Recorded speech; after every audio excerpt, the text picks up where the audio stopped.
तो मैं आपको बता रहा था कि 3 चीजें हैं, तन मन और चेतना। ये बात थी ना, प्रसंग यहीं से स्टार्ट हुआ है, धृतराष्ट्र से स्टार्ट हुआ है। तन, जो आपका तन है, तन माने शरीर, ये नाशवान है, ये नाशवान है और ये रोज मर रहा है, रोज बदल रहा है, रोज परिवर्तन हो रहा है। ये क्षणभंगुर, बचपन से जवान हो गए, जवान से बूढ़े हो गए, बूढ़े से जर्जर हो गए और जर्जर से मर गए, तो सब खत्म हो रहा है। किसी को 10 साल जीने को मिला, किसी को 20 साल, किसी को 50 साल, किसी को 80 साल, किसी को 100 साल, किसी को 120 साल। शरीर पुराना हो गया है, काया हो गई बहुत पुरानी। कितने लोगों का शरीर इतना जर्जर हो चुका है, वे आशीर्वाद मांगते हैं कि ये भगवान से कह दो कि हमको ले जाए यहाँ से। गांव के लोग कहते हैं इनका रजिस्टर भगवान भूल गए, नीचे रख दिया। गांव के लोग मजाक करते हैं, भगवान किसी का रजिस्टर रखता ही नहीं। भगवान कोई तुम्हारा नौकर है ये तुम्हारे रजिस्टर सब संभालता है। लोगों ने भगवान को समझा क्या कि वो रजिस्टर तुम्हारा संभालेगा। दुनिया भर के कुकर्म करो, वो लिखता रहे। आपका कर्म ही भाग्य को बना देता है, ये ऑटोमेटिक व्यवस्था है। कर्म से भाग्य ऑटोमेटिक बनता है।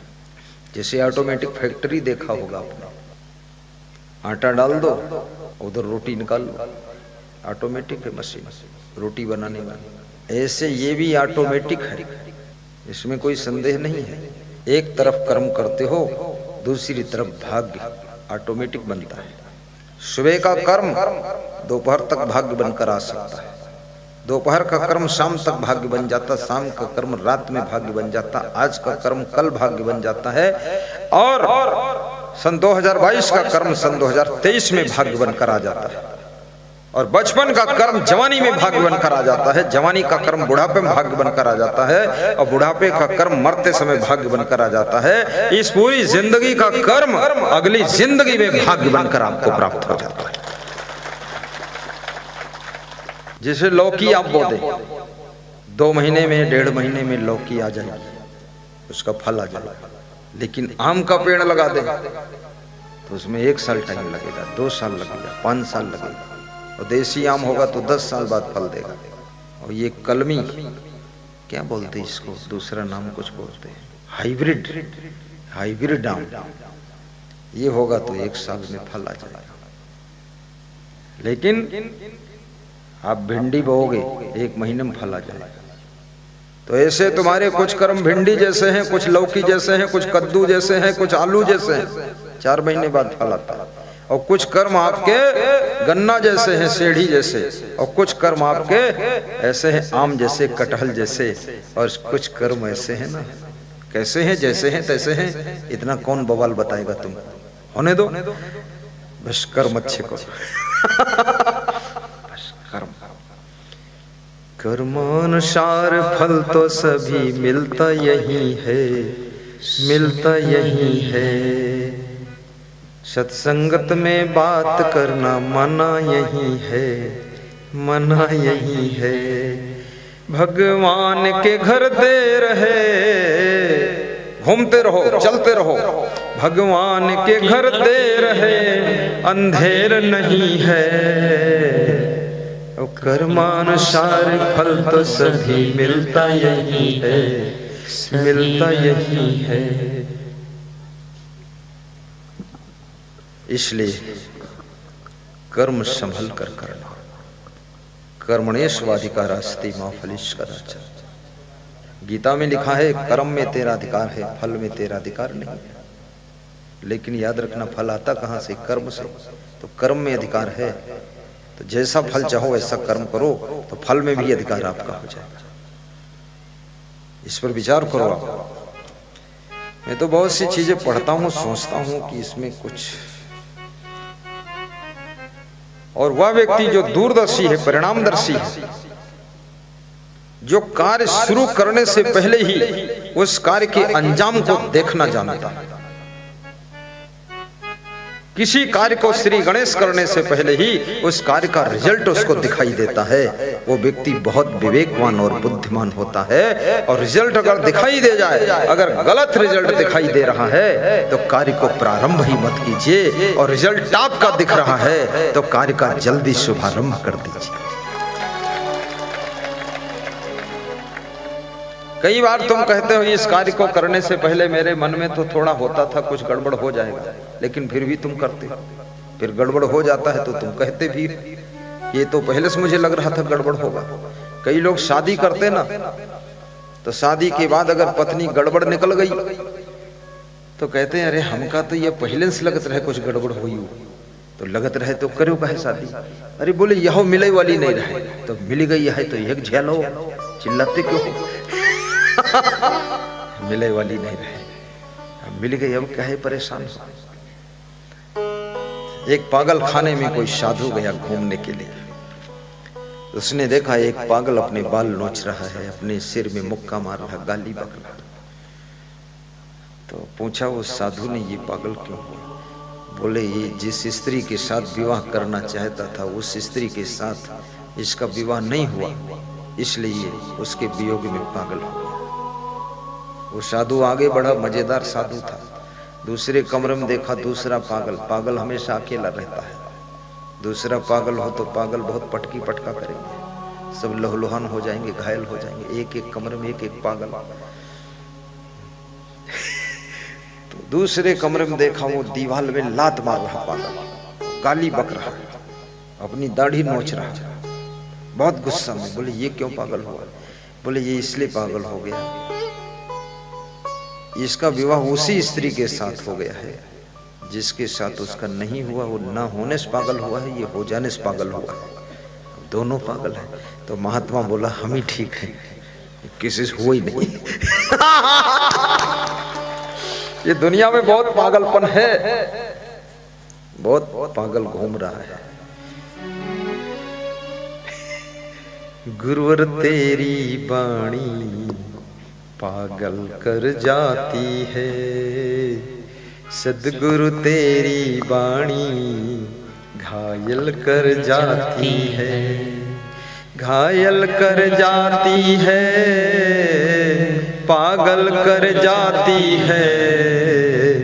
हे सद्गुरु तेरी बाणी पागल कर जाती है, हे गुरुवर तेरी बाणी घायल कर जाती है।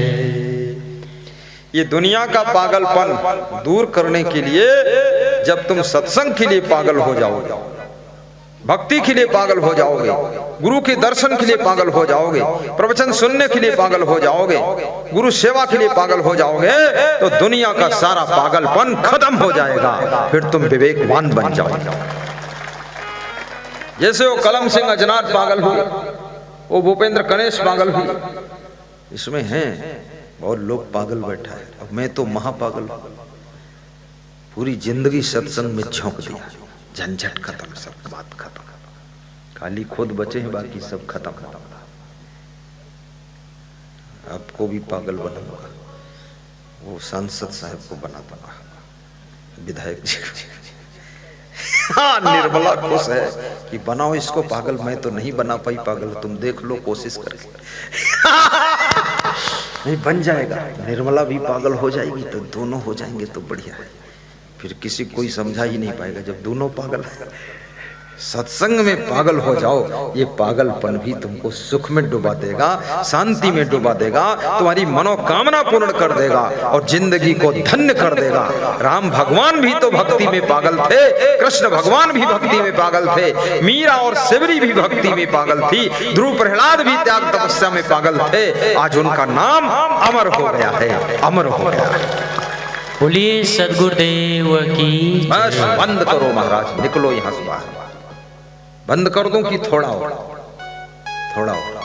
तुम बोलते कहने, ये पीछे वाले क्यों नहीं बोलते? अरे ये बोल रहे हैं, पूछो मत, पूछने में टाइम क्यों बिगाड़ रहे, सुनाते रहते, यही बात है ना? हाँ ये ठीक है, होशियार ज्यादा है, पूछने भी नहीं देना चाहते।